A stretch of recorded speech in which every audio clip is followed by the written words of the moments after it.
एक ऐसा महापर्व जिसने भारत ही नहीं बल्कि विश्व भर के बड़े बड़े लोगों को अपनी ओर खींचा। भारत की संस्कृति, भारत की विरासत और भारतीयों की आस्था का एक ऐसा समागम जिसने प्रयागराज में तीनों नदियों के संगम को विश्व का संगम बना दिया। एक महीने के मेले के लिए इतनी बड़ी तैयारी, हजारों करोड़ रुपयों का सरकार का बजट, रेतीली जमीन पर सड़कें, 24 घंटे पानी की लाइन, 24 घंटे बिजली की व्यवस्था, बिजली के बहुत सारे खंभे, विश्व भर को निमंत्रण, हजारों की संख्या में पुलिस के साथ साथ पैरामिलिट्री फोर्सेस की तैनाती, बल्कि 40 किलोमीटर की दूरी वाले क्षेत्र को एक महीने के लिए महाकुंभ नगर में बदलना, और ये व्यवस्था सिर्फ 40 दिनों के मेले के लिए। और इतना ही नहीं, ये तो सरकारी व्यवस्था की बात हुई, इसके साथ साथ 13 अखाड़ों के शिविर, हजारों समाज सेवी संस्थाओं के शिविर, बड़े बड़े दिव्य भव्य पंडाल, 24 घंटों के अन्न क्षेत्र, रिलायंस फाउंडेशन और अदानी ग्रुप का एक बड़ा सहयोग जिसकी कोई सीमा ना हो। देश से ही नहीं, विदेशों से भी बड़े बड़े लोग आए। दुनिया के हाथ में मोबाइल क्रांति देने वाले स्टीव जॉब्स की पत्नी लॉरेन जॉब्स तक सनातन से प्रभावित होकर शांति और सुकून की तलाश में महाकुंभ चली आई।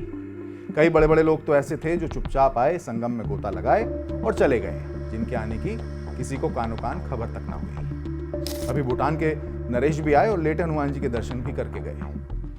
लेकिन हमने क्या किया? हमने एक ऐसी तस्वीर दुनिया के सामने रखने की कोशिश की जिसने भारत ही नहीं बल्कि दुनिया भर में महाकुंभ को लेकर एक अलग अवधारणा बनाने की कोशिश की। अभिव्यक्ति की आजादी का मतलब ये तस्वीरें कतई नहीं हो सकती।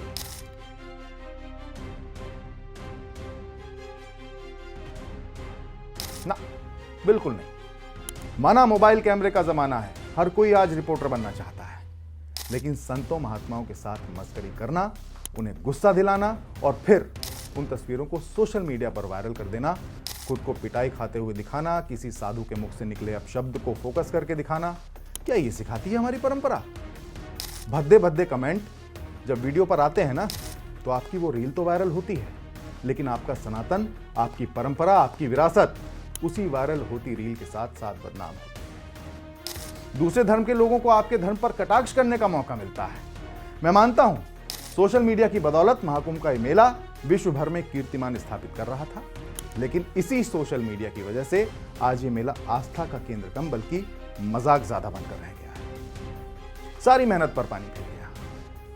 दुख हुआ जब जिम्मेदार पत्रकारों को कुछ नौसिखिए यूट्यूबर्स, शायद जिन्हें ना बात करने की तमीज, ना कैमरा पकड़ने की तमीज और ना ही किसी साधु महात्मा या संत से बात करने की तमीज, जिनकी वजह से गुस्साए महात्मा उन जिम्मेदार पत्रकारों तक पर अपना गुस्सा निकालते हुए नजर आए। तो ये थे महाराज जी, बातचीत कर रहे थे हमसे। महाराज जी का आशीर्वाद मिल गया इनको। एक बात बताइए, प्रकृति का नियम है, किसी का मखौल उड़ा उड़ाकर जब किसी को उस लेवल तक इरिटेट कर दिया जाएगा तो ये गुस्सा ना तो किसी के चैनल की माइक आईडी को देखेगा और ना ही किसी का व्यवहार देखेगा और ना ही किसी की समझ को परख पाएगा। वो ऐसे ही बरसेगा जैसा उन नौसिखियों पर बरसना चाहिए था। महाकुंभ में क्या दिखाना था और नौसिखियों की जमात क्या दिखाने में लग गई। अरे भैया, हम भी महाकुंभ में गए थे, हमने तो अपना पॉडकास्ट स्टूडियो भी वहां बनाया था, धार्मिक चर्चाएं भी की, वहां धूने पर बैठे नागा साधुओं से भी बातचीत की, लेकिन एक दायरे में रहकर, खुद की और किसी भी साधु सन्यासी की प्रतिष्ठा को ध्यान में रखकर हमने भी सवाल किए। कुंभ में होने वाली अलग अलग गतिविधियों को अपने कैमरे में कैद किया। हम अखाड़ों में भी गए, संगम में भी गए, हमने भी डुबकी लगाई, हमने लोगों से बातचीत भी की, लेकिन मर्यादा में रहकर, और ईश्वर की कृपा से व्यूज भी अच्छे खासे आए, लोगों ने खूब सराही। लेकिन जब ये तस्वीरें खुद की तस्वीरों को देखते के बीच में स्क्रॉल करते हुए जब कहीं से प्रकट हो जाती है ना, तो वाकई में दुख होता है। सवाल अपने आप से करिएगा कि हमने आखिर ऐसा क्यों किया? क्या आपको अपने धर्म से लगाव नहीं था? क्या आप अपनी परंपराओं को बदनाम करना चाहते थे? क्या रील पर आए व्यूज आपको आपके ही धर्म को बदनाम करने की इजाजत देते हैं? मेरा ये वीडियो देखने सुनने के बाद क्या आपको नहीं लगता कि आपको कुछ अच्छी तस्वीरें भी लोगों के समक्ष रखनी चाहिए? क्या आपको नहीं लगता कि महाकुंभ में लगे हुए बड़े बड़े पंडाल में व्यास गद्दी पर बैठकर धर्म की पताका फहराने वालों की तस्वीरों को आपको अपने यूट्यूब चैनल या इंस्टाग्राम पर दिखाना चाहिए? क्या आपको नहीं लगता कि महाकुंभ में जूना पीठाधीश्वर अवधेशानंद गिरी जी और निरंजन पीठाधीश्वर कैलाशानंद गिरी जी के दिव्य भव्य पंडाल, उनमें जो चल रही धार्मिक गतिविधियां हैं, उन्हें आपको कवर करना चाहिए और दुनिया को दिखाना चाहिए? क्या आपको वाकई में बिल्कुल नहीं लगता कि परमार्थ निकेतन वाले जो स्वामी जी हैं चिदानंद मुनि जी, उनके शिविर में जो भारत की संस्कृति और सभ्यता का समागम चल रहा है, उसे आपको नहीं दिखाना चाहिए? जरा सोचिएगा इस बात को। क्या आपको नहीं लगता कि अखाड़ों में जो दिन प्रतिदिन भारत के अलग अलग हिस्सों से आने वाले सन्यासी, महंत या महामंडलेश्वर बन रहे हैं, उनके पट्टाभिषेक की तस्वीरें आपको दुनिया के समक्ष रखनी चाहिए?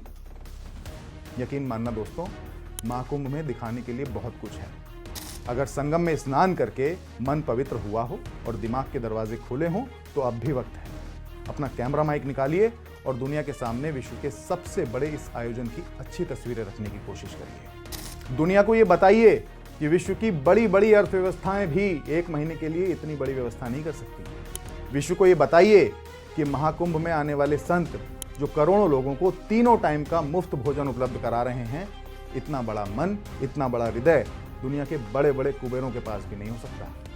संतों के गुस्से, उनके मुखारबिन से निकला हुआ अपशब्द आपको कुछ मिलियन व्यूज भले ही दे दे, लेकिन आपकी परंपरा, आपकी विरासत को कई पीढ़ियों का नुकसान कर जाएगा। इस बात को समझिएगा। मेरी बात से सहमत हो तो अपना कमेंट नीचे जरूर करिएगा और मेरे चैनल को लाइक, सब्सक्राइब जरूर करिएगा। वीडियो को शेयर जरूर करिएगा।